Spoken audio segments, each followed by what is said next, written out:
Okay, so this is part three. I'll jump right into it. So, last part we talked about just weathering by itself. Now we're going to talk about the next two steps, erosion and deposition, right? So, we talked about how erosion by itself is the breakdown of any natural object, right? So, erosion and deposition are the two steps after that. So, after you break down any sort of object through weathering, it has to go somewhere, right?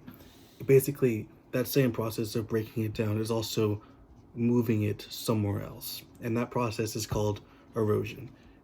It's basically when that newly weathered material is being moved to a new location. It could be anywhere. It's not really specific on where it goes. It just has to be moved somewhere else, right?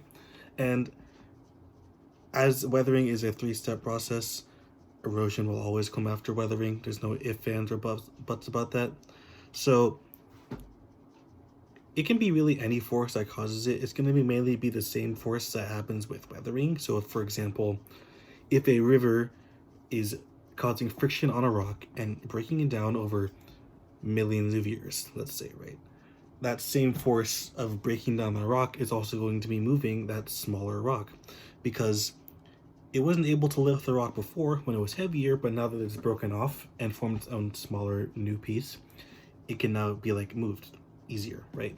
So that's basically what's happening with erosion. It's basically being moved somewhere else.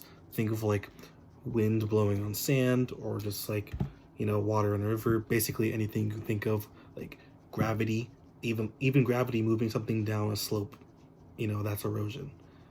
So it's a pretty simple concept to understand. It's basically just moving weathered materials somewhere else. And the third step of that process is basically where that somewhere else will be, and that is called deposition.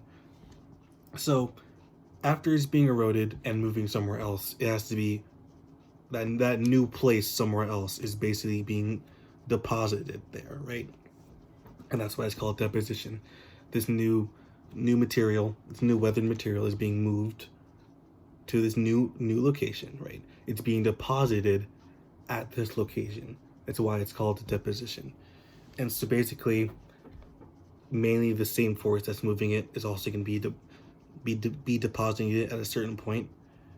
And if you think about how, if all the sources of this weathered rock is being moved by the same force, it's also going to be deposited in roughly the same area because of this new force.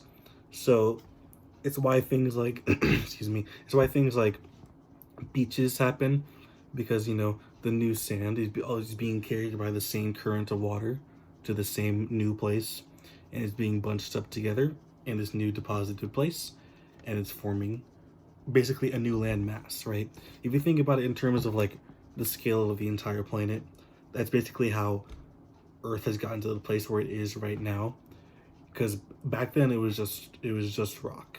There was no sand, there was no beaches, anything like that, right?